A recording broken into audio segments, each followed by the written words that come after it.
साधक को ध्यान को सर्वोपरि रखना है। बस ध्यान ही सर्वोपरि है। जितनी भी संसार की समस्त इच्छाएँ, वासनाएँ और कामनाएँ हैं, जितना भी तुम्हारे शरीर का रूप, रंग है, जितनी भी तुम्हारे भीतर की ऐसी स्थितियाँ हैं जो तुम्हें संसार से जोड़ती हैं, उन सबसे ऊपर ध्यान को रखना है। और जिस दिन मनुष्य ऐसा सोच लेता है, वह ध्यान से समस्त शक्तियों को पा लेता है।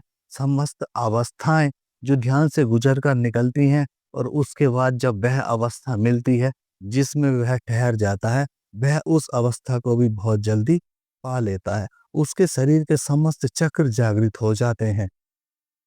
साधक को समस्त इच्छाओं का त्याग कर देना है, खोने की इच्छा का त्याग कर देना है, पाने की इच्छा का त्याग कर देना है। और जिसने इन समस्त त्यागों को कर दिया, तो वह दिन दूर नहीं है जब ध्यान उतर जाता है। साधक जिस दिन से भी निर्धारणा ध्यान करेगा, तब वह इतना पाएगा कि उसने सोचा भी नहीं होगा।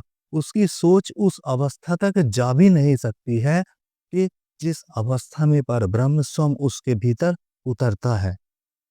साधक का ध्यान के लिए कोई उद्देश्य नहीं होना चाहिए।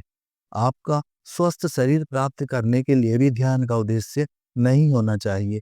आपको दुनिया को जीतने के लिए भी ध्यान का उद्देश्य नहीं होना चाहिए। आपका जो उद्देश्य होना चाहिए, वह स्वयं को जानने के लिए होना चाहिए कि आप जितना भी ध्यान कर रहे हैं, वह अपने जानने के लिए कर रहे हैं। आपको मुक्ति को भी बीच में नहीं लाना है कि मैं मुक्ति के लिए ध्यान करूं, क्योंकि मुक्ति भी कहीं न कहीं आपके अहंकार का कारण बन सकती है। आपकी चेतना परमात्मा में एकाकार हो सकती है। यदि आप इन समस्त आडंबरों से मुक्त होकर एकमात्र ध्यान की तरफ चलेंगे, तो आप उन सब समस्याओं से बचते चले जाएँगे, जो सांसारिक समस्याएँ आपको बाधित करती हैं।